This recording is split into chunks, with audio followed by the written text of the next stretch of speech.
Hello प्यारे बच्चों, कैसे हैं आप सब? बढ़िया, हम भी बढ़िया। तो 10th क्लास का हमने लाइट चैप्टर को शुरू कर रखा था, जिसमें हमने पढ़ लिया था, काफ़ी चीज़ें पढ़ ली थी। उसमें हमने लाइट के बारे में पढ़ा, रिफ्लेक्शन के बारे में पढ़ा, रिफ्लेक्शन के टाइप्स के बारे में पढ़ा।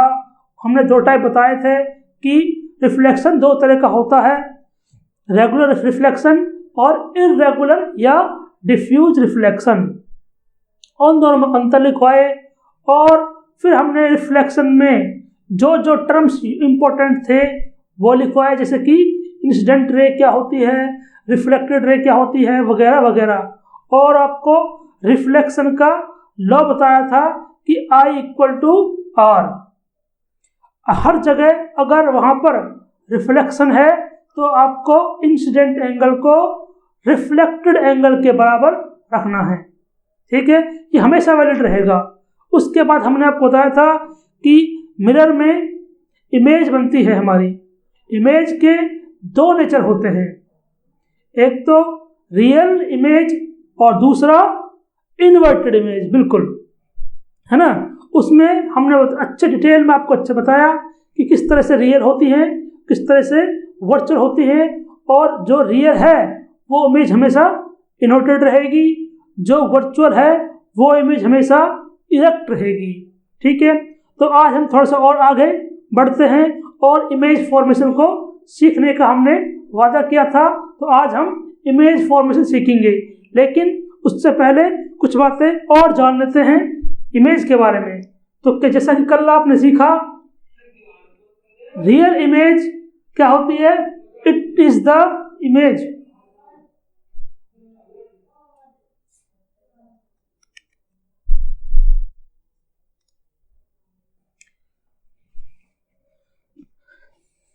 हमने सीखा रियल इमेज क्या थी? रियल इमेज थी इट इज द कलेक्शन या locus of points which formed by actually converging rays. And virtual image क्या होती है? It is the collection of point which formed by extension of diverging rays. और हमने जाना था कि कन्वर्जिंग रेज क्या होती है, डाइवर्जिंग रेज क्या होती है। कन्वर्जिंग रेज इस तरह की शेप से बनी थी, ये वाले मिरर से बनी थी, और डाइवर्जिंग रेज इस तरह के मिरर से बनी थी। इन मिरर्स का नाम भी है, इस मिरर का नाम है कॉनकेव मिरर। कॉनकेव मिरर है इसका नाम। इस मिरर का नाम क्या है? इसका नाम है कॉन्वेक्स मिरर, ठीक है? इनको आप और डिटेल में भी जानोगे, लेकिन थोड़ा सा अभी जान लेते हैं। यहाँ पर दूसरा पॉइंट क्या हो जाएगा, और आपको और डिफरेंस पूछ ले आपसे। ये जो इमेज बनी थी, ये इमेज इस तरह से कन्वर्ज हुई लाइट से बनी, और ये बनी नहीं थी, हमने केवल अपना इमेजिनेशन लगाया। और डाइवर्जिंग रेज को, ये है डाइवर्जिंग रेज को अगर एक्सटेंड करोगे पीछे, तो पीछे कहीं आपको ये मिलती हुई दिखाई पड़ेंगी, है ना? तो यहाँ पर इमेज बन रही है इन फ्रंट ऑफ मिरर। तो हम कह सकते हैं ये कहाँ बनती है? दे formed in front of mirror, ठीक है? ये मिरर के फ्रंट में बनती है, और ये कहाँ बनती है?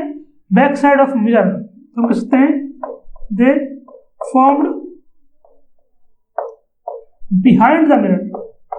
ये मिरर के पीछे बनती दिखाई पड़ रही है, ठीक है? और एक हमने इसमें लिखवाया था रियल है तो ये इन्वर्टेड में रहेगी। तो हम कह सकते हैं तीसरा पॉइंट इसमें आ देंगे, दे आर इन्वर्टेड, ठीक है? और ये क्या है? हम कह सकते हैं दे आर इरेक्ट, ठीक है?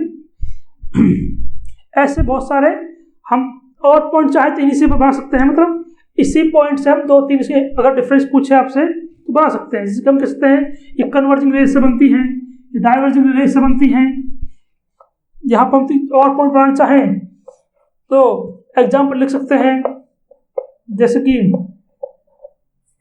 दे फॉर्म्ड बाय कॉनकेव मिरर, इसमें लिख सकते हैं दे फॉर्म्ड बाय कॉन्वेक्स मिरर। तो ऐसे हम 2-4 पॉइंट इसमें लिख सकते हैं। हर पूछता नहीं है, बट अगर आ जाए तो आपको प्रिपेयर रहना है कि किस तरह लिखना होता है अगर डिफरेंस पूछ ले तो। ठीक है, हम पढ़ते हैं अब आगे image formation by plane mirror. तो अब हम लिखते हैं इमेज फॉर्मेशन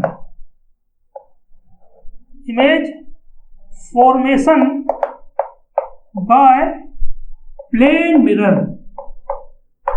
ये प्लेन मिरर आपके हर घर में रहता है, जो भी आपके ड्रेसिंग टेबल में लगे होते हैं, जहाँ पर वॉश बेसिन में आप हाथ वगैरह धोते हैं वहाँ पे लगे होते हैं, वो सभी क्या हैं? सभी प्लेन मिरर हैं।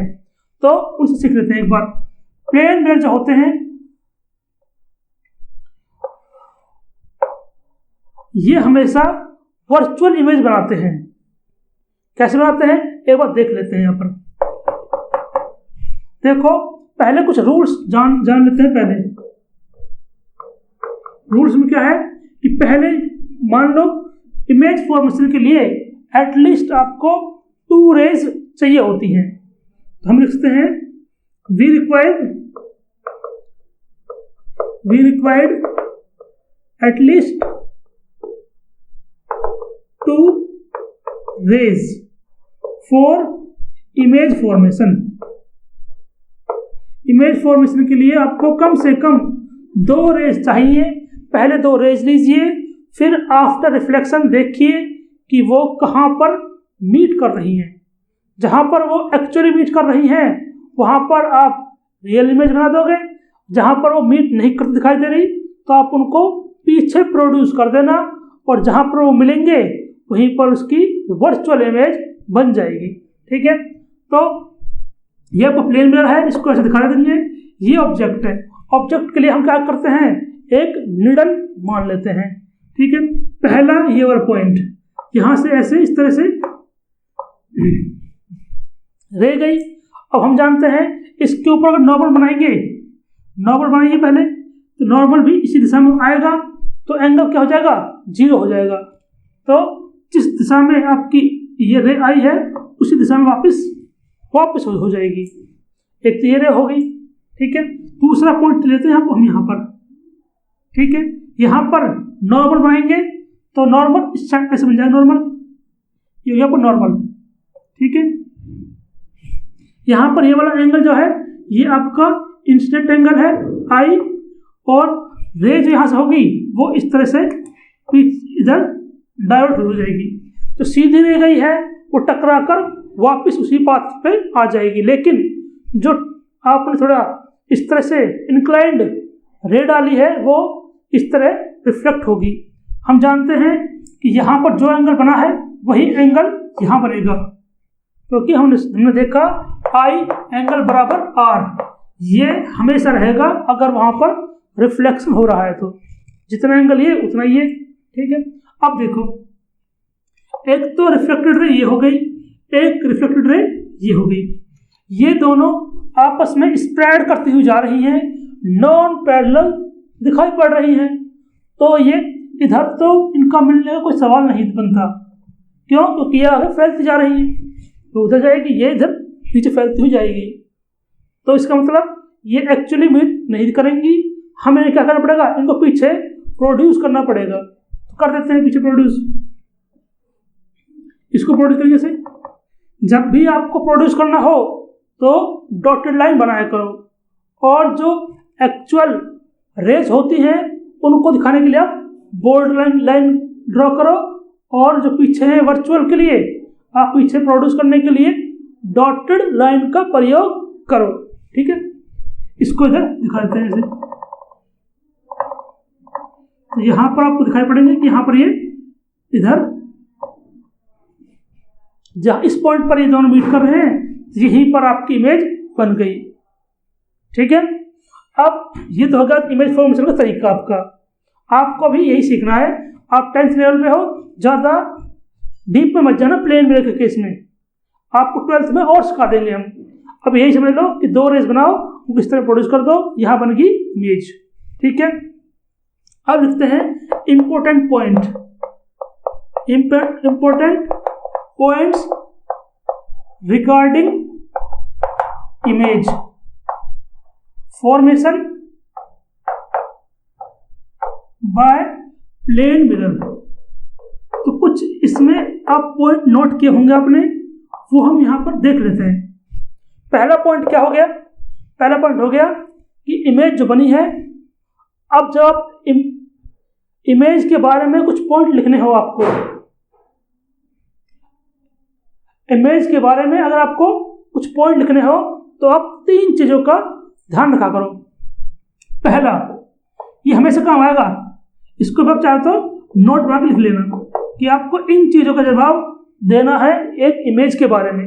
पहला है नेचर, कि उस इमेज का नेचर क्या है। दूसरा है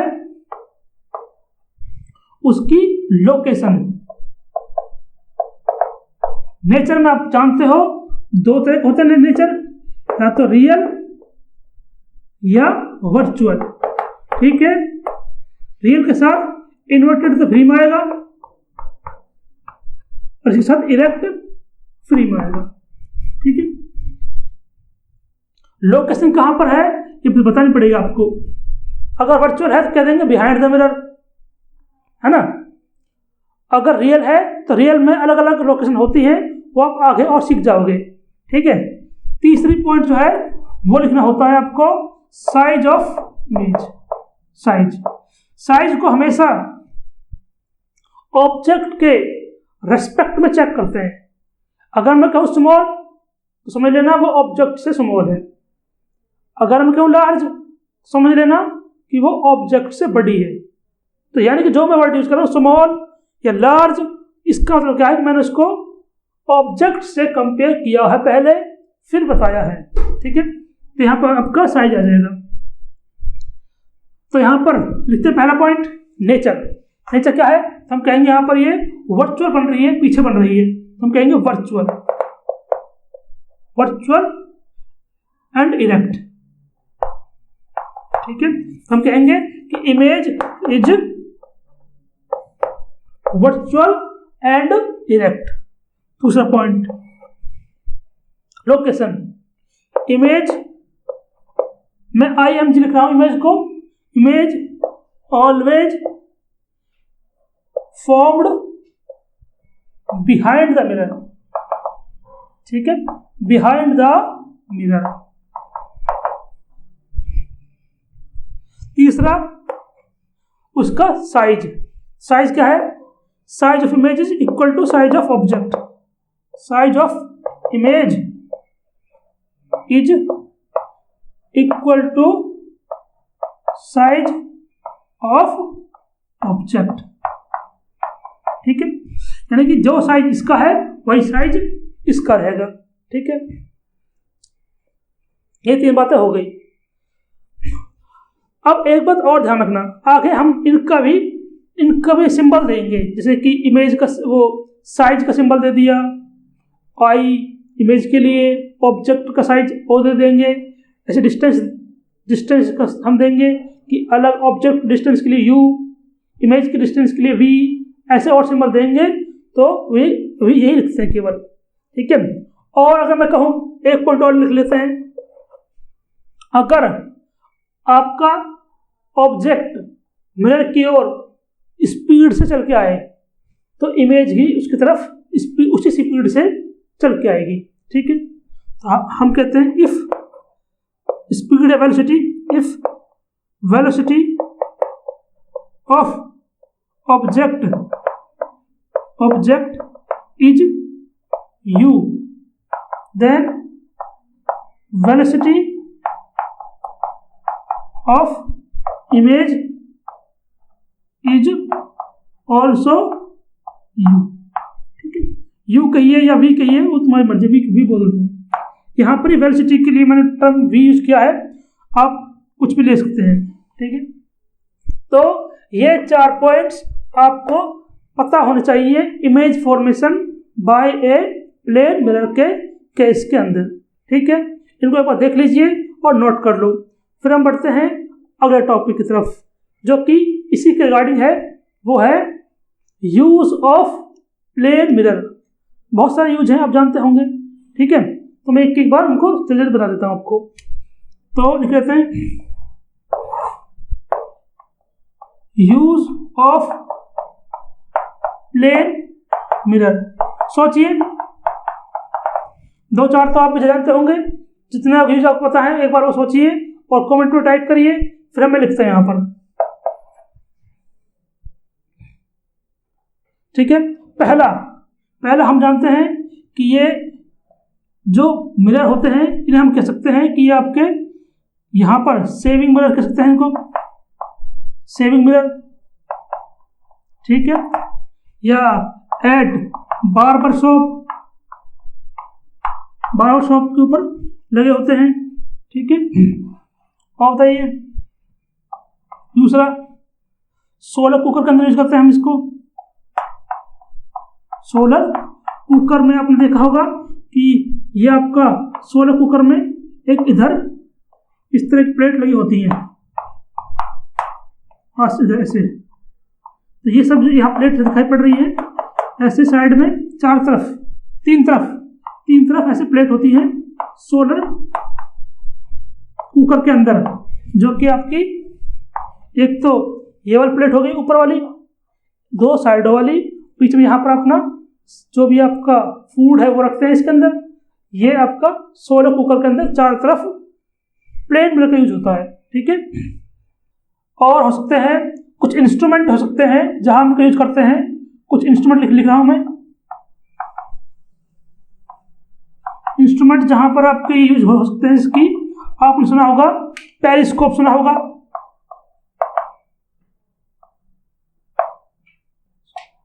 और एक और होता है जो कि है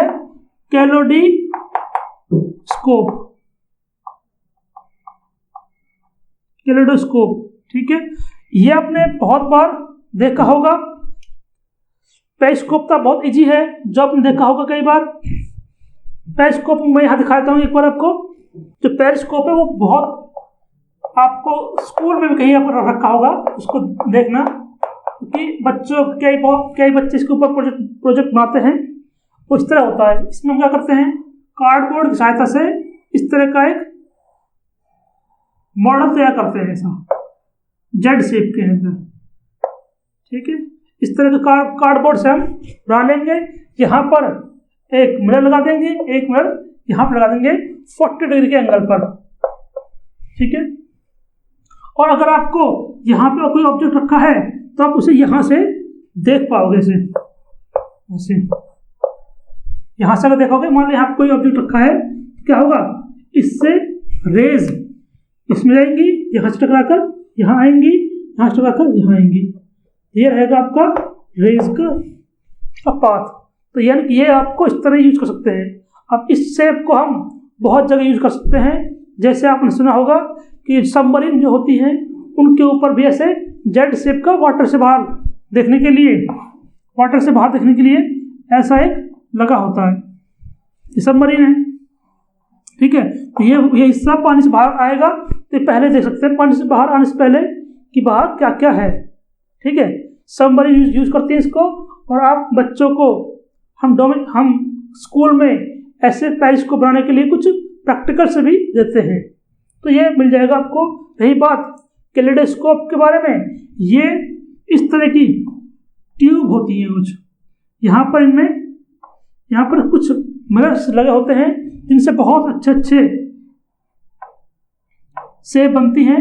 इस तरह के कुछ फूल पत्तियां जैसी सेब बनती है। आपने कभी देखा होगा, जिसने नहीं देखा वो एक बार नेट पे सर्च करना, इसकी इमेज वगैरह मिल जाएंगी।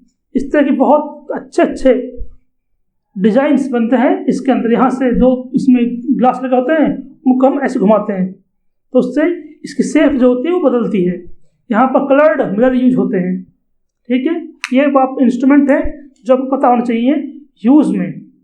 कभी कभी पूछ लेते हैं डायरेक्ट कि write use of plane mirror, तो आपको ये तो लिखोगे तो उससे आपका इंप्रेशन बनेगा। ठीक है, अब बढ़ते हैं अपने नेक्स्ट टॉपिक की तरफ। अच्छा, अब आगे बढ़ने से पहले यहाँ पर जो प्रॉपर्टीज में लिखवाई थी उनमें एक प्रॉपर्टी और यूज कर लेना, प्लेन मिरर की इमेज फॉर्मेशन के बारे में एक पॉइंट और लिख लेना। जो इमेज बनेगी, जो इमेज होगी, image is always laterally inverted, laterally inverted.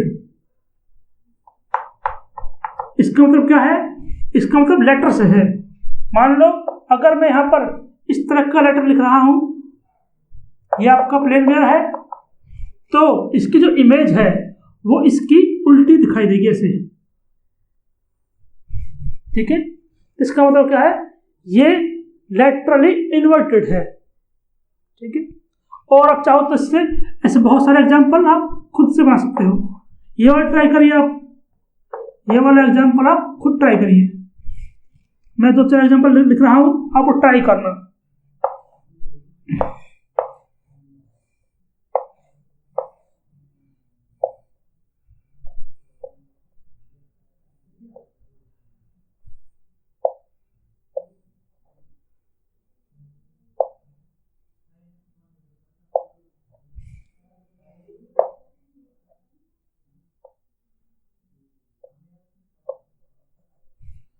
ये एग्जाम्पल ट्राई करिए, ऐसे बहुत सारे एग्जाम्पल आपको बन सकते हैं।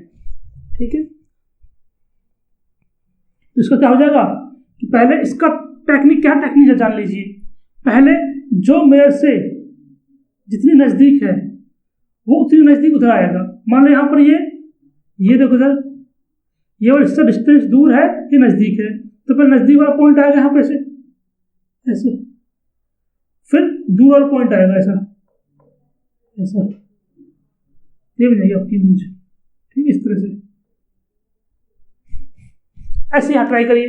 यहाँ पर देखो पहले बॉक्स तो ही है, ये बॉक्स तो बना देंगे आप सभी इस तरह से, लेकिन यहाँ पर देखो बच्चे इसमें कंफ्यूज आए होंगे। सर्कल है, सर्कल इसके नज़दीक आ रहा है यहाँ पर, तो सर्कल इससे नज़दीक है यहाँ पर, तो नज़दीक जाएंगे पहले सेम डिस्टेंस पर और एक सर्कल बना देंगे। ठीक है, फिर दूर जो डिस्टेंस दूर है फिर उसको बनाएंगे। तो इधर क्या है, इधर ये ट्राइंगल है सर। ट्राइंगल में देखेंगे पहले ये वाला एंड आएगा, फिर ये वाला एंड आएगा, तो यहाँ पर इस तरह बन जाएगा ट्राइंगल। और इसको इसमें देखेंगे यहाँ पर ये इतनी, यहाँ पर इस डिस्टेंस पर है, इधर भी ऐसे ही आएगा नज़दीक। ठीक है, यहाँ पर इसको ये तो एक ही है, इसके अंदर स्टार जो है वो इसी डायरेक्शन में यहाँ पर आ जाएगा। ठीक है, तो इस तरह टेक्निक का ध्यान रखना। जब भी आपको लैटरली इन्वर्टेड इमेज बनानी हो, आपको इस क्वेश्चन आएंगे, कभी कभी आ सकते हैं। ठीक है, कि इसकी इमेज कैसे बनेगी, इमेज ड्रॉ करो, या फिर आपको कुछ ऑप्शंस में दे देंगे कि इसकी इमेज कौन सी करेक्ट है, तो आप ये टेक्निक लगा लेना। पहले एरो बनाना, स्मॉल डिस्टेंस वाले पहले स्मॉल डिस्टेंस पर आएंगे राइट साइड भी, और जो दूर डिस्टेंस पर रखी है वो दूर डिस्टेंस पे ही आएंगे राइट साइड भी। ऐसा मत कर देना कि पहले ये बना दो फिर इसको देखा देखी कि भाई ये इधर है राइट साइड में है तो इसको राइट में बना दिया, इसको लेफ्ट में है तो इसको लेफ्ट में बना दिया, फिर आपको गड़बड़ हो जाएगी। यहाँ पर ऐसा नहीं है, लेफ्ट राइट का चक्कर नहीं है, यहाँ पर इस डिस्टेंस का चक्कर है। ठीक है, चलो ऐसे आप क्वेश्चन खुद से बनाना और ट्राई करना। ठीक है, चलो अब बढ़ते हैं हम इमेज फॉर्मेशन के और भी हैं, हमें और भी तरह के वो पढ़ने मिले, वहाँ बढ़ते हैं। Spherical mirrors, spherical mirrors. तो सुनो, हमारे पास एक ग्लास का होलो स्फीयर है मान लो। ठीक है, इसके छोटे पार्ट को हम काट देंगे, इसे काट देंगे तो यहाँ से छोटा सा पार्ट निकलेगा ये वाला। ठीक है, इस पार्ट को हम कलर्ड कर देंगे, कलर कर देंगे, सिल्वर पेंट कर देंगे, उसके बाद उस पर पॉलिश कर देंगे। ठीक है, फिर तो उससे क्या होगा, इससे ये वाला हिस्सा, अंदर वाला हिस्सा शाइनी हो जाएगा। तो ये वाला है जिसका अंदर वाला हिस्सा शाइनी है वो रहता है आपका कॉनकेव मिरर। ठीक है, हम अगर चाहें तो इस अंदर वाले हिस्से को पेंट कर सकते हैं। अंदर वाले हिस्से को अगर पेंट कर देंगे इस तरह से तो ये बन जाएगा आपका कॉन्वेक्स मिरर। ठीक है, तो हम इसको कह सकते हैं कि अंदर जो इन्वर्टेड साइड है, अंदर की साइड जो है उसको हम कह सकते हैं बेंट इन, क्योंकि अंदर से बेंट है, बड़ा हुआ है। और इसे हम कह सकते हैं बल्ज आउटवर्ड। ठीक है, देखो तो आगे निकला हुआ है, ये अंदर बेंट है, धसा हुआ है। ठीक है, अगर इसको आपको कहीं भूल जाओ कौन सा कॉनकेव है, अगर अभी तो आप पढ़े हो तो आप भूलेगो नहीं, लेकिन लॉन्ग टाइम के बाद अगर आप भूल जाओ तो एक ट्रिक याद कर लेना इसको समझने के लिए। इसमें कॉनकेव है, केव आपने सुना होगा, केव यानी कि गुफा। गुफा कैसे होती है? ऐसी होती है, आपने देखा होगा शेर रहता है तो इस तरह की गुफा होती है। ठीक है, इसमें आपको लॉइन रहता है, तो आप ऐसे बना लेना, ऐसे कि ये गुफा है, तो ये इस तरह का जो आपका वो रहेगा मिरर, वो क्या है? वो कॉनकेव है। ठीक है, आपको वर्ड यहाँ समझ में आ गया, केव यानी गुफा, इसमें लॉइन वगैरह रहते हैं। ठीक है, इस तरह ये आपका वर्ड याद हो जाएगा, आपको ट्रिक बन चुकी है। अब ये ट्रिक याद कर लेना, जब भी एग्जाम में या कभी भी कंफ्यूज हो तो इस ट्रिक को आप यूज करते रहना। ठीक है, अब देखो हमने इस होलो स्फीयर से दो तरह के मिरर बना सकते हैं। बात यह किस साइड हमने उसको सिल्वर पेंट किया है। ठीक है, अब इसके अंदर भी कुछ इंपॉर्टेंट टर्म्स हैं, जैसे हमने रिफ्लेक्शन के अंदर सीखा important terms, incident ray, reflected ray वगैरह, ऐसे ही स्फेरिकल मिरर्स के भी इंपॉर्टेंट टर्म्स हैं, वो टर्म्स लिख लेते हैं। तो हम कह सकते हैं important terms use in spherical mirrors. ठीक है, पहला जो है वो है aperture of mirror. Aperture of mirror. ठीक है, अब एपर्चर क्या होता है? जो भी आपने ये वाला मिरर है, इस मिरर का जो ये डायमीटर है, ये वाला, ये डायमीटर को हम कहते हैं मिरर का एपर्चर। समझ गए? इस रिफ्लेक्टिंग सरफेस का जो डायमीटर दिख रहा है आपको, वो कहलाएगा एपर्चर। सब कह सकते हैं it is the diameter of reflecting surface, या फिर मिरर, जो मिरर है उसका डायमीटर।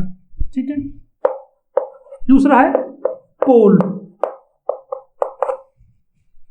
अब देखो इस डायमीटर का अगर आप हाफ करो, मिड पॉइंट निकालो, तो मिड पॉइंट निकालेंगे, यहां से इधर से आर्क लाएंगे, इधर से आर्क लाएंगे, तो यहां से निकालेंगे, तो आपको मिड पॉइंट से निकल जाएगा यहां पर। जो भी आपका मिरर का सेंटर है, ये मिड पॉइंट है, उसे हम कहते हैं पोल। ठीक है, ठीक है, it is the mid point या centre, it is the centre of aperture. ठीक है, और जान लेते हैं इसके बारे में। तीसरा है हमारे पास centre of curvature. Centre of curvature,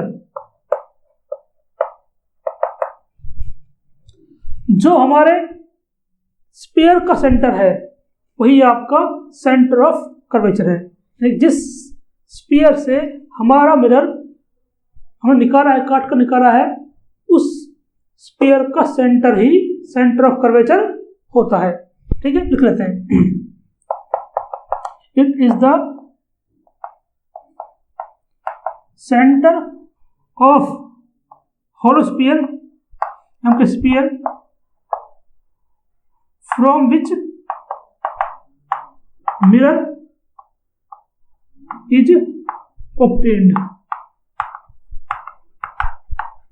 इसमें से मिरर निकला है। ठीक है, मान लो वो यहां पर है। ठीक है, इसको डिनोट कर देंगे सी से। It is denoted by capital C. ठीक है, अगला है आपका radius of curvature. Radius of curvature, देखो आपने ये डेफिनेशन बहुत आसान है, इसलिए मैं इनको जल्दी जल्दी लिख रहा हूं ताकि आपको ये जल्दी जल्दी खत्म हो जाए, ताकि हम आगे न्यूमेरिकल्स प्रैक्टिस करें। तो ये क्या हो जाएगा, यहां पर देखो ये वाला पोल था। अब रेडियस ऑफ कर्वेचर क्या है, पोल से सेंटर की डिस्टेंस। तो it is the distance between pole and centre of curvature C. ठीक है, या आप इसको ऐसे भी कह सकते हो कि it is the radius of sphere, it is the radius of sphere from which the mirror is obtained, from which mirror is obtained, जहां से मिरर आपको प्राप्त हुआ है। ठीक है, विजिबल है यहां पर।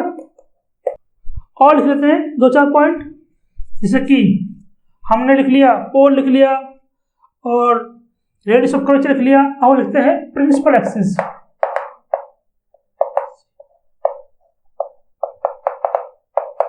ठीक है, it is the axis passing through, it is the axis passing through pole and center of curvature, center of curvature।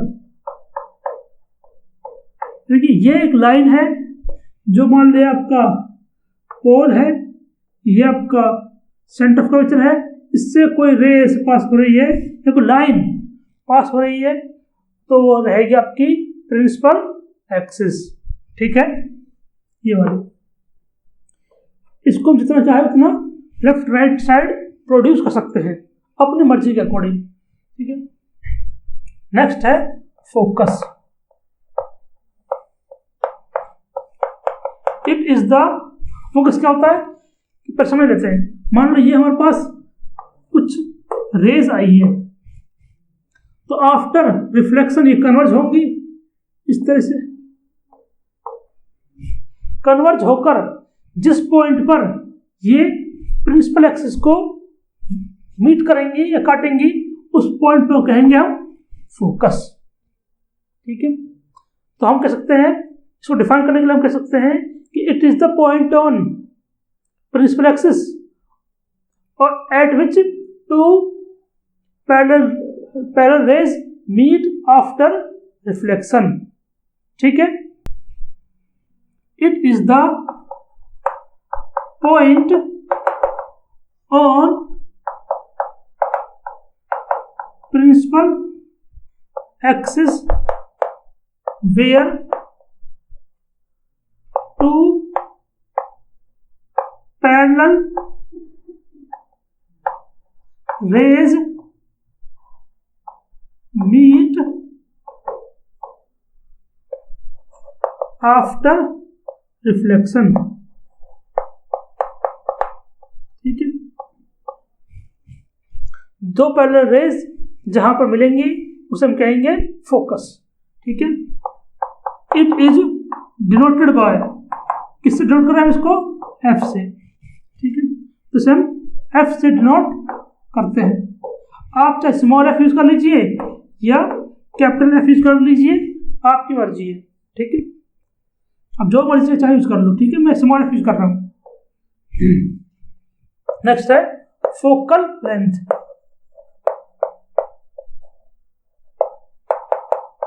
देखो फोकस और फोकल लेंथ दोनों में थोड़ा सा डिफरेंस है। फोकस एक पॉइंट है, ठीक है। फोकल लेंथ क्या है? एक डिस्टेंस है, उसमें लेंथ आ रही है। हम कह सकते हैं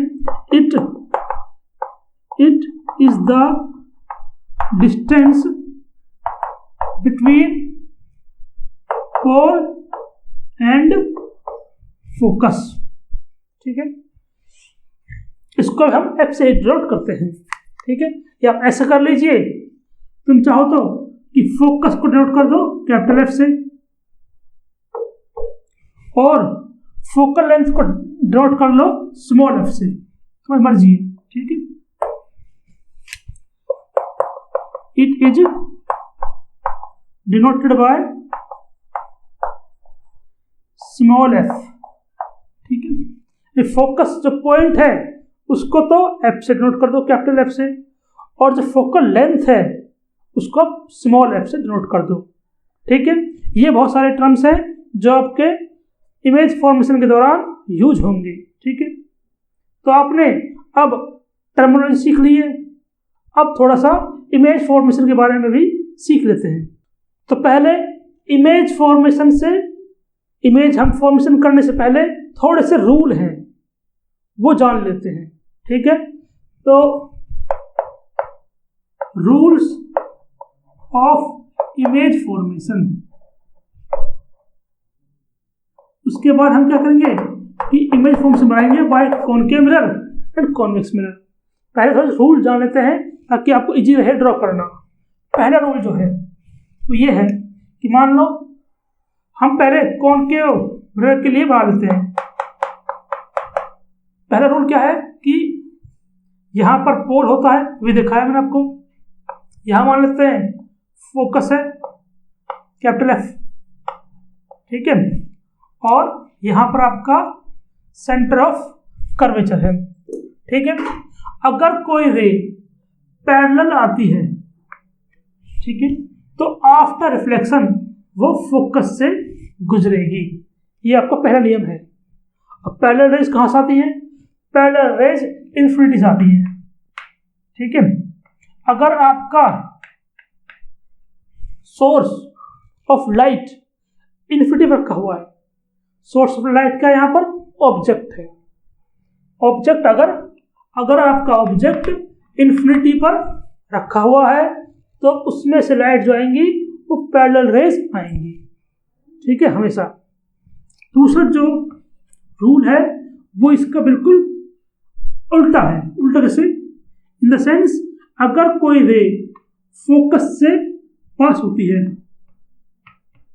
तो आफ्टर रिफ्लेक्शन वो पैरेलल हो जाएगी।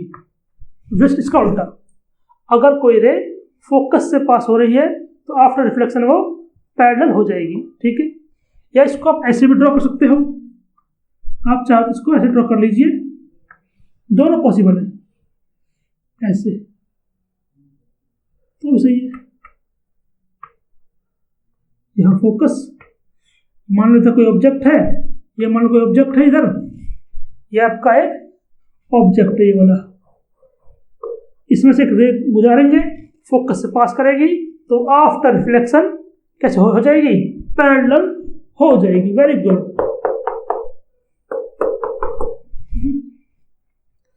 तीसरा,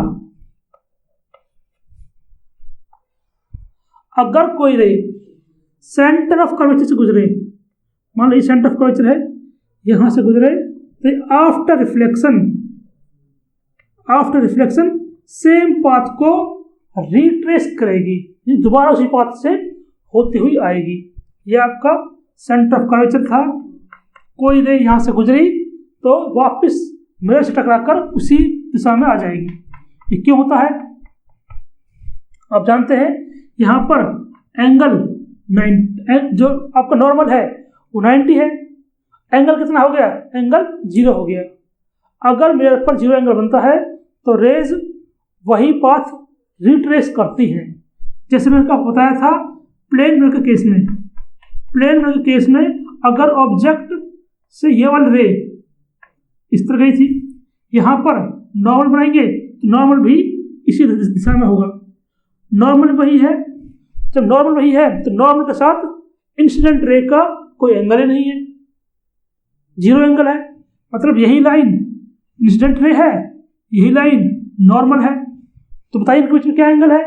जीरो एंगल। हम जानते हैं दो लाइन के बीच में जो दो लाइन जो कि कोइंसाइड कर रही है, एक दूसरे को ओवरलैप कर रही है, तो उनके बीच में कोई एंगल नहीं है, जीरो एंगल है।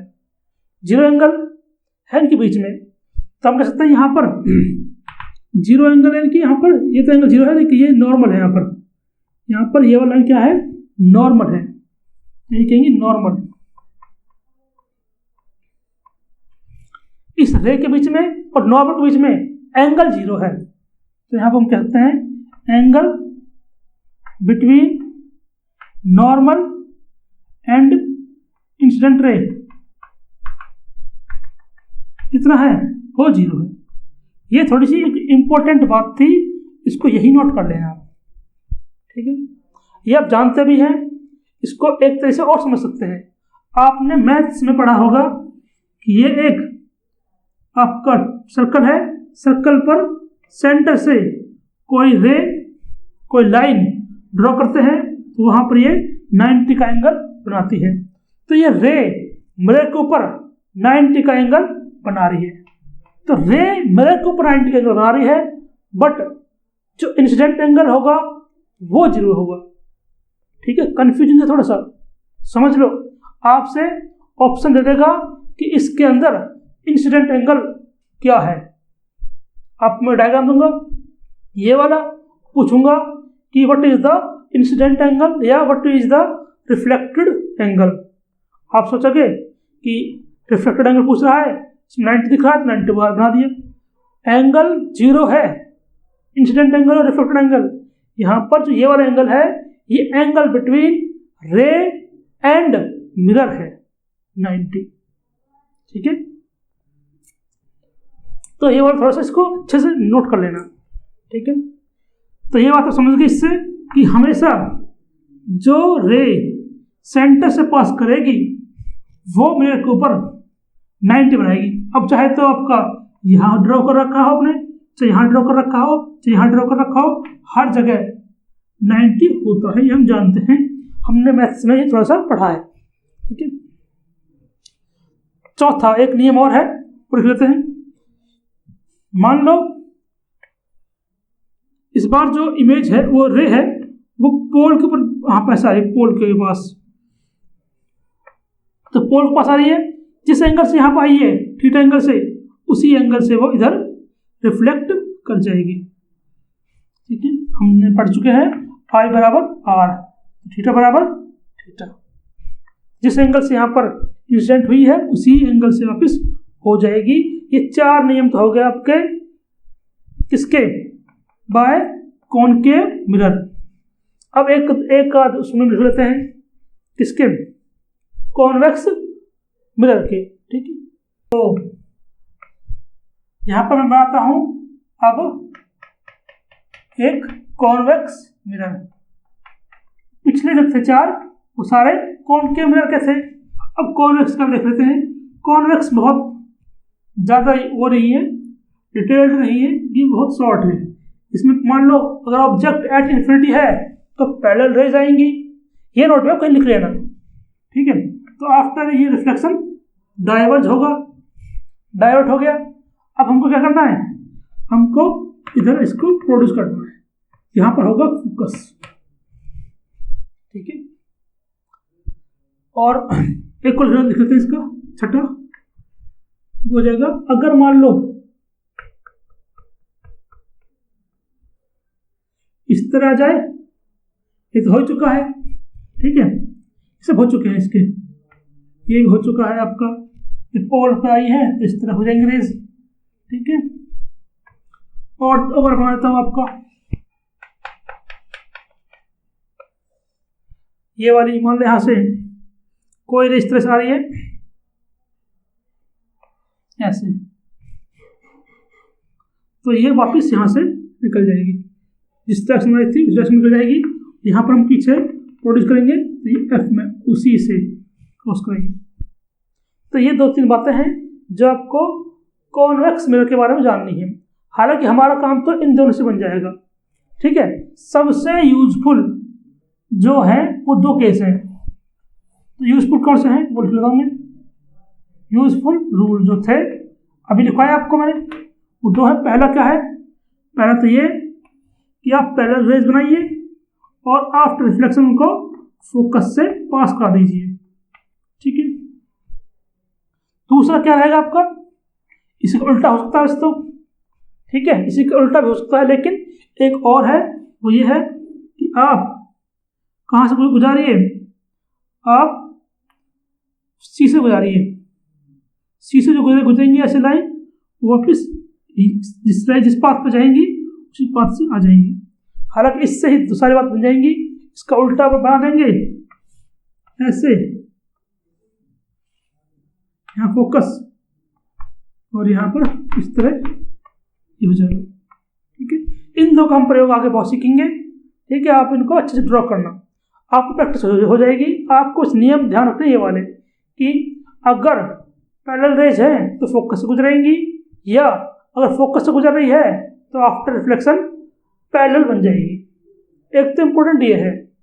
दूसरा इम्पोर्टेंट क्या है, अगर कोई सेंटर ऑफ कर्वेचर से रे जा रही है तो वो अपना पाथ रिट्रेस करेगी। बस इन दो से मोस्टली बात बन जाएगी। जब बात नहीं बनेगी तो हम ये वाला रूल ले लेंगे कि अगर वो पोल पे आ रही है तो वो सेम एंगल से रिफ्लेक्ट कर जाएंगे, ठीक है। चलो आज के लिए अभी इतना बहुत है। अब हम इमेज फॉर्मेशन